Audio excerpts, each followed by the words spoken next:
اور اس میں جو ہے نا اب جو لچک دکھائے گا یا جو پیچھے رہ جائے گا نا پھر وہ رہ ہی جائے گا پیچھے، کیونکہ یہ موجودہ حکومت کی طرف سے کسی طریقے سے لوگوں کی تسلی نہیں ہوئی۔ یقین کریں یہ جو عام انٹرویو لے کے بازاروں میں لوگ پھر رہے ہوتے ہیں نا، اس میں لوگ رو رہے ہیں، بری طرح رو رہے ہیں۔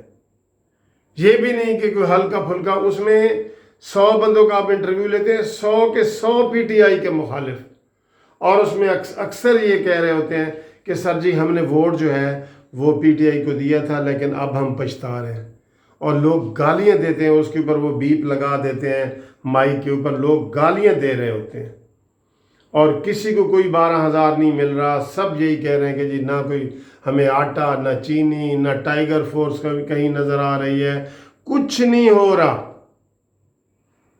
اور دوستو مسلم لیگ نون کے حوالے سے یہ بھی آج ایک شرمندگی کی بات ہے کہ شیخ رشید جیسا بندہ بھی ٹانٹ لگا رہا ہے شیخ رشید۔ آج اس نے کیا کہا ہے؟ اس نے کہا جی کہ شہباز شریف میرا بندہ ہے، میری پارٹی کا بندہ ہے، جو اس کو میں جو کہوں گا وہ کرے گا۔ بتائیں اتنی بڑی یہ ٹانٹ ہے، ٹانٹ شہباز شریف صاحب کے لیے۔ اور اس نے شیخ رشید نے کہا ہے کہ اپوزیشن میں کوئی دم نہیں ہے، کوئی دم نہیں ہے اپوزیشن میں۔ اب ان کو چاہیے، نون لیگ والوں کو چاہیے کہ یہ شیخ رشید صاحب کی ان باتوں کو ویسے تردید کی ضرورت نہیں، کیونکہ شیخ رشید بندہ ہی ایسا ہے، لیکن بہرحال ایک بالکل تانا مل رہا ہے، ٹانٹ مل رہی ہے شہباز شریف کے حوالے سے کہ جناب وہ میری پارٹی کا بندہ ہے۔ میری پارٹی کا مراد سمجھتے ہیں نا، شیخ رشید اپنے آپ کو کیا کہتا ہے کہ میں جی ایچ کیو کا ہوں، تو اس نے آج شہباز شریف صاحب کو بھی کہہ دیا ہے کہ یہ میری پارٹی کا ہے، اس کا مطلب جی ایچ کیو ہے۔ ٹھیک، تو جناب اس لیے میں آپ کو یہ کہہ رہا ہوں کہ اب حالات آپ کو بدلے ہوئے نظر آئیں گے، اور لوگ مہنگائی سے تنگ آ کے نکلیں گے، اور عام بندے نکلیں گے۔ میں آپ کو یہ بھی بتا رہا ہوں، پہلے مولانا فضل الرحمان صاحب کا تھا نا، اس میں یہ سمجھ لیں کہ 2-3% عام بندے تھے، باقی اس کی پارٹی کے تھے، یا نون لیگ والے نکلتے ہیں تو ان کے جی اپنے 5% اپنے ورکر ہوں گے۔ اس دفعہ جو لوگ آئیں گے نا، اس دفعہ جو لوگ آئیں گے وہ عام لوگ آئیں گے، ریڑی والے آئیں گے، سائیکل والے آئیں گے، ٹانگے والے آئیں گے، مزدور آئیں گے، سٹوڈنٹ آئیں گے، کیونکہ کہیں بھی خیر کی خبر نہیں ہے۔ تو یہ اے پی سی کے بھی آپ کو میں نے بتایا کہ وہ بھی اس میں آگے ہے، اس میں بھی مریم نواز صاحبہ شرکت کریں گی۔ اب مریم نواز صاحبہ جو ہے مین رول ادا کرنے کے لیے ریڈی ہیں، وہ تیار ہو گئی ہیں مین رول ادا کرنے کے لیے۔ اب وہ اپنی خاموشی توڑ رہی ہیں، اور پہلی خاموشی یہ ہوگی کہ ان کی یہ پہلی سیاسی ملاقات ہوگی جو وہ مولانا فضل الرحمان صاحب کے ساتھ اور شہباز شریف کے ساتھ یہ ان کی ملاقات ہونے جا رہی ہے، 2-3 دن میں ہی ملاقات ہونے جا رہی ہے۔ اس میں سارے ایس او پیز تیار کیے جائیں گے کہ جیسے کرونا کے ہوتے ہیں نا کہ ہاتھ دھوئیں، یہ ایس او پی ہے جی، ماسک پہنیں، ڈسٹنس رکھیں 6 فٹ کا۔ تو یہ آگے جو دھرنا ہے، یا آگے جو کمپین چلائی جانی ہے، یا عدم اعتماد لانا ہے، یا حکومت کے اندر سے کوئی پھوٹ ڈلوانی ہے، بہت سارے رستے ہیں دوستو، ایک رستہ نہیں ہے، ایک رستہ نہیں ہے۔ وہ تو یہ ادھر ہل جل پیدا ہونے کی ضرورت دیر ہے نون لیگ کی طرف سے، کیونکہ مین رول ادا ہی نون کر سکتی ہے نا، یہ حقیقت ہے۔ شہباز شریف کہہ لیں یا نون لیگ کہہ لیں، نون لیگ، شہباز شریف نہیں، نون لیگ، اور نون لیگ میں پھر مریم نواز۔ میں کہتا ہوں مریم نواز صرف ایک کال دیں نا، یہ موجودہ حکومت کی ویسے ہی چولیں ہل جائیں گی۔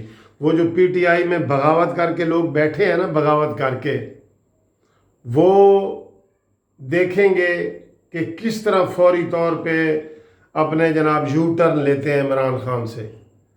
عمران خان سے یو ٹرن لینے والے تیار بیٹھے ہیں بہت زیادہ۔ تو یہ آپ کو گڈ نیوز بتانی تھی کہ مولانا فضل الرحمان صاحب کے حوالے سے کہ مریم نواز صاحبہ جو ہے وہ آگے فارورڈ آ رہی ہیں۔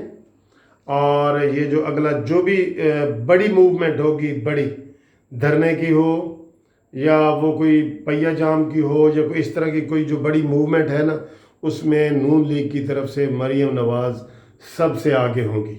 یہ آپ کو گڈ نیوز کارکنان کو دینی تھی، اور انشاءاللہ تعالی یہ دیکھیں کہ اگر یہ نون لیگ سیریس ہو جاتی ہے میرے دوستو، تو جیسے میں بتا رہا ہوں کہ کوئی بھی موو آئے گی اس میں عام لوگ شرکت کریں گے، پارٹیوں سے ہٹ کے عام لوگ شرکت کریں گے۔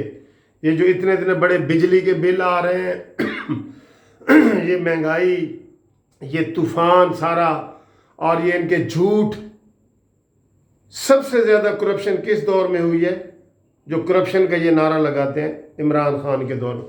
ہر دوسرا منسٹر کرپٹ ہے، چاہے وہ صوبائی ہو یا مرکزی ہو، ہر دوسرا منسٹر کرپٹ ہے۔ اور آج کتنے افسوس کی بات ہے کہ پی آئی اے پہ امریکہ نے بھی پابندی لگا دی۔ پہلے یورپی یونین نے لگائی، یو کے والوں نے لگائی، آج امریکہ نے بھی لگا دی۔ اور آج کوئی بندہ جو ہے نا، وہ ایک موٹر سائیکل لے کے پھرا تھا، اس کے اوپر اس نے پی آئی اے کا جہاز لگایا ہوا تھا، اور وہ کہہ رہا تھا جی کہ یہ اب جہاز پی آئی اے کا، کیونکہ باہر کے ملکوں میں تو چل نہیں سکتا، اب یہ راول پنڈی سے بنی گالا تک چلے گا، اور ادھر توسا سے ڈیرہ غازی خان تک چلے گا، بزدار کے حوالے سے اس نے کہا تھا۔ یعنی کہ یہ حال انہوں نے پاکستان کا کر دی ہے۔ قسم خدا کی پی آئی اے کے حوالے سے تو آپ سوچیں نا تو آپ کا دل بیٹھنا شروع کر دے گا، اتنا برا حال انہوں نے پاکستان کا کر دیا۔ وہ مشہور ہے نا کہ پہلے جی کوئی کفن چور ہوتا تھا، بعد میں ایک قلعہ ٹھوکنے والا بھی اس میں آ جاتا تھا، کفن بھی ٹھوک لیتا تھا، لے جاتا تھا، اور قلعہ بھی ٹھوک جاتا تھا، اور کفن بھی لے جاتا تھا۔ تو یہ کفن چوروں سے بھی آگے کی یہ پارٹی آ گئی ہے، یہ پی ٹی آئی والے۔ تو پاکستان کے انہوں نے ستیہ ناش کر دیا ہے۔ جو ہمارے پاسپورٹ کی، جو گرین پاسپورٹ کی اہمیت ہے نا، وہ دیکھیں مزید نیچے گر گئی ہے۔ آپ اس کی انٹرنیشنل رینکنگ دیکھیں نا، پچھلے سال سے بھی آپ مزید دیکھیں گے کہ ہمارا گرین پاسپورٹ جو ہے وہ مزید نیچے چلا گیا ہے۔ اب ہم باہر جب یہ کھلیں گی ساری فلائٹیں وغیرہ جائیں گے، تو گرین پاسپورٹ والا کے ساتھ اگر پہلے 50% لوگ انکوائری کرتے تھے نا، اب 100% کریں گے، اتنے حالات خطرناک ہو گئے ہیں۔ تو بہرحال یہ مریم نواز کا آنا خوش آئند ہے، اور یہ انشاءاللہ پھر جب یہ میدان میں نکلیں گی تو پھر انشاءاللہ دیکھیں گے کہ لوگ کتنے آندھی اور طوفان کی طرح، اور جو سونامی کی طرح، اس کے اپنے لفظ استعمال کروں عمران کے، کہ لوگ سونامی کی طرح باہر نکلیں گے اور ان کو خس و خاشاک کی طرح بہا کر لے جائیں گے۔ ویسے تو جوید ہاشمی نے بھی کہا ہے کہ جناب خونی انقلاب آنے والا ہے۔ ہم نہیں کہتے خونی انقلاب آئے، لیکن ان کی اور ان کی نام نہاد جمہوریت کو عوام جو ہے، عام عوام جو ہے وہ نکلیں گے، اور اب ٹوٹ گریں گی زنجیریں، اب زندانوں کی خیر نہیں، جو دریا جھوم کے اٹھے ہیں تنکوں سے نہ ٹالے جائیں گے۔ تھینک یو، خدا حافظ۔